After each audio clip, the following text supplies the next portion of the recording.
Chapter 19 आधुनिक गद्य की ठिठोली। समय के साथ साथ भाषा का रूप भी बदलता है। आधुनिक भाषा शैली के हास्य व्यंगों से सभी प्रचलित भाषाओं के मिले जुले शब्दों का धड़ल्ले से प्रयोग हो रहा है। मतलब जो आधुनिक भाषा है उसमें बहुत सारे अन्य भाषाओं के शब्द भी यूज होते हैं। जैसे अभी मेरी भाषा में यूज वर्ड आ गया, तो इस तरह से। तो यहाँ पर दो प्रसंग दिए हुए हैं, हास्य प्रसंग। इंटेलिजेंट भिखारी इंग्लिश वर्ड हो गया। भिखारी ने मुझे अल्टीमेटम देते हुए कहा, अल्टीमेटम इंग्लिश वर्ड हो गया। देखिए मिस्टर, मिस्टर इंग्लिश वर्ड हो गया। आप मेरा क्वालिटी टाइम वेस्ट मत कीजिए। आधी हिंदी आधी इंग्लिश हो रही है ये। इंग्लिश। भीख मांगने और भीख देने का सनातन परंपरा के नाम पर कुछ देना है तो फटाफट दे दीजिए, वरना साफ कह दीजिए कि देने की औकात नहीं है। मतलब भिखारी कह रहा है, देखो ये टाइम तो वेस्ट करो मत। ये सनातन से समय से बहुत पुराने समय से परिक्रम वो परंपरा चली आ रही है कि भीख मांगते हैं भीख देते हैं। तो वो देना है तो दे दो, नहीं तो जाओ। कह दो कि मेरी तो बस औकात नहीं है। मैंने कहा औकात है पर दूंगा नहीं। भिखारी बोले यही तो इस देश की समस्या है। लोगों के पास वोट देने का अधिकार है पर देते नहीं। प्रेम करते हैं पर इजहार नहीं करते। फांसी देने के आदेश तो है पर सरकार फांसी देती नहीं। यही तो समस्या है। अरे आपके पास भीख न देने के कोई लॉजिक हो तो बताओ। भाई मैं इसलिए नहीं दे रहा। कह दीजिए टूटते नहीं है, यही कह दो मेरे पास खुले में नहीं है। भीख मांगने को बुरा समझते हो, या तो ये कह दो भाई भीख मांगने गंदी बात है, या नहीं कह दीजिए मैं डिजर्विंग नहीं हूँ, ये कह दो भाई नहीं मैंने तुझे देने का। मैंने कहा हट्टे कट्टे हो, मेहनत क्यों नहीं करते। वो बोला अजीब है आप, खुद जेब में हाथ डालने की जहमत नहीं करते। मतलब खुद तो जेब में हाथ भी नहीं डाल रहे, और हम जो स्कूटी दौड़ा दौड़ा कर खून पसीना एक कर रहे हैं वो आपको दिखता नहीं। सही कह रहे थे आपके बगल वाले अग्रवाल साहब। मैंने पूछा क्या कह रहे थे अग्रवाल साहब। अरे यही कि बगल वाले घर में इंसल्ट होते देख मेरा बीपी हाई होने लगा। मैंने कहा भिखारी तू और तेरे पूर्वज रहे होंगे। वो बोला जी सच कह रहे हैं आप, इस फील्ड में आपसे सीनियर हूँ, कुछ दे या न दे लेकिन इज्जत से बात करें। मैंने कहा अजीब हो यार, खुल के मना कर रहा हूँ फिर भी बेशर्मी से डटे हो। मैं कह रहा हूँ नहीं दूंगा। वो बोला मैं शुद्ध रूप से अपना ही काम कर रहा हूँ, ठीक है, मेरा तो काम है, मैं तो अपना काम कर रहा हूँ। अच्छा होगा आप अंदर जाइए और भाभी जी को भेज दीजिए, वे कन्विंस हो जाएंगी, उन्हें मैं समझा दूंगा। अब मैंने उसे धक्का देकर बाहर करने की कोशिश की। बोला देखिए ये हाथापाई विधानसभाओं में ही शोभा देती है, यहाँ मत मुझे धक्का मुक्की मत करो, कहते ना। तो फिजिकल फिजिकल मत हो, नो शारीरिक हिंसा। कानून हाथ में मत लीजिए वरना एक एफआईआर में अंदर हो जाएंगे, एफआईआर दर्ज करा दूंगा, फिर रिहाई की भीख मांगोगे। मैं चिल्लाया तू मुझे बंद कराएगा। वो बोला लोग तो भारत बंद करा देते हैं, आप किस खेत की मूली है। मैंने उसे फाइनली लिताड़ते हुए कहा मैं इस देश में भिखारियों के लिए कोई जगह नहीं होनी चाहिए। इस पर भी वह पलट कर बोला आप खुद ही देश के लायक नहीं है।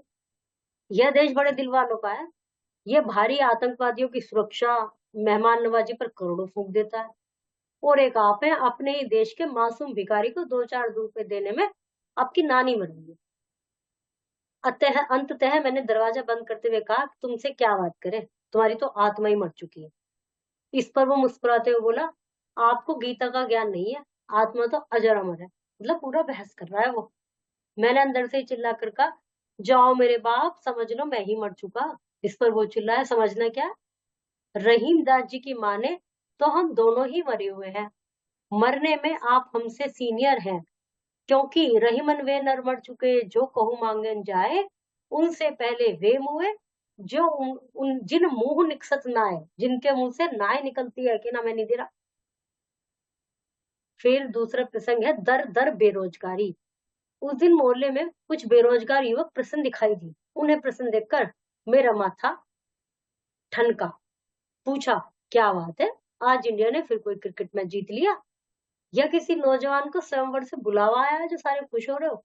आजकल के युवा ऐसे ही मसलों पर खुश दिखाई देते हैं, उनकी खुशी और गम के कारण बदल गए हैं। कुछ दिनों पूर्व 5 युवाओं ने जैक्सन को अपना पूर्वज मानकर अपने सिर गंजे करा लिए। एक तो सानिया मिर्जा की सगाई के गम में माइक्रोवेव टावर पर चढ़कर अपनी जान देने को तत्पर था। सानिया मिर्जा की शादी हुई जब, मेरे आश्चर्य का ठिकाना तब न रहा जब इन युवाओं के झुंड मेरे घर ही आ धमका। मैंने पूछा, क्या बात है भाई, आप आप अपने पास चंदा वंदा नहीं है? वे बोले, अंकल हम चंदा लेने नहीं, एक चक्कर समझने आए हैं। क्या? आपको पता है बेरोजगारी दर कम हो गई है? मैंने कहा, इसमें क्या खास बात है, अब दर तो महंगाई की भी कम हुई है, तो क्या महंगाई कम हो गई? उन उल्टे बासियों में ना फंसो, ये बेकार की बातों में मत फंसो। वे मेरे प्रति प्रश्न से वे चकरा, लेकिन तभी एक अनुभवी बेरोजगार, जिसके बाल आवेदन पत्र भर भर कर पक गए थे, मतलब एप्लीकेशन देते देते कार्यालयों में सफेद हो गए थे उसके बाल, बोला, अंकल हम उस दर को देखना चाहते हैं, समझना चाहते हैं, उसे सिर्फ महसूस किया जा सकता है। नो नो अंकल प्लीज, आप उसे दिखाइए ना, ये हमारे फ्यूचर का मामला है। यह एक मुग्धा का अनुरोध था। मैं द्रवित होते हुए बोला, बालिके, यह एक प्रकार का आंकड़ा है, अर्थशास्त्रियों का मनोविलास है, मतलब मन को समझाने का तरीका, इससे खुश होने की जरूरत नहीं है। मुझे बेरोजगारी की हालत पाक सरकार जैसी लगती है, पाकिस्तान की सरकार जैसी, जिसको सबूत देने पर भी माजरा समझ नहीं आ रहा। एक बेरोजगार ने इसी बीच मुझे अखबार थमा दिया कि लो अखबार पढ़ो। मैंने समझाते हुए कहा, दरों के चक्कर में मत दर दर मत भटको, वह अदृश्य है, वर्चुअल तुम इसे फाइल में ही पाओगे। मतलब किताबों में तो लिखा है, अखबार में तो आ गया बेरोजगारी की दर घट गई, पर दर वर कुछ नहीं होती, या महंगाई की दर घट गई पर कुछ नहीं होता। तुम इससे प्रभावित हो सकते हो, पर कुछ बिगाड़ नहीं सकते। वे युवा थे, जुझारू थे, सो जिला उद्योग केंद्र की ओर चले गए।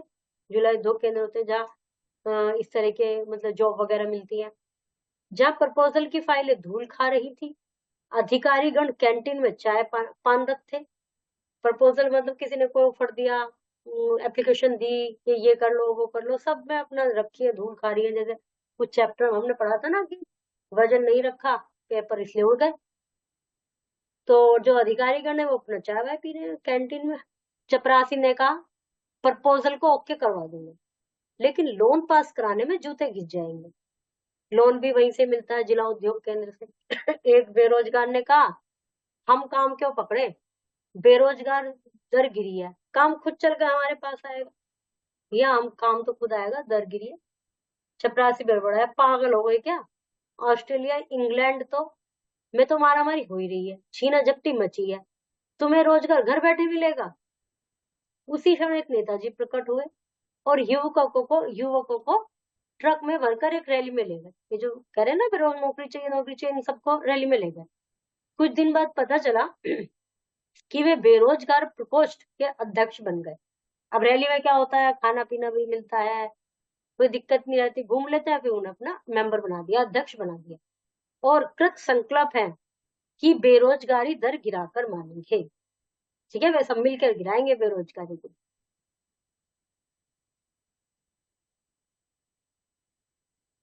लेखक ने किसे अल्टीमेटम दिया? भिखारी को। लेखक का माता किन लोगों को प्रश्न देखकर ठनका? युवाओं को। अपने इंसल्ट होते देख लेखक का क्या होने लगा? बीपी। लेखक ने भिखारी को क्या मांगने पर अल्टीमेटम दिया? भीख। हास्य बैंक में किस संत का दोहा? रहीम दास। कितने युवाओं ने जैक्सन को अपना गुरु मानकर अपने सिर को गंजा करा लिया? ऊपर से देख लेना। दूसरे हास्य व्यंग में किस देश की समस्या का जिक्र है? किस समस्या का? देश की बेरोजगारी।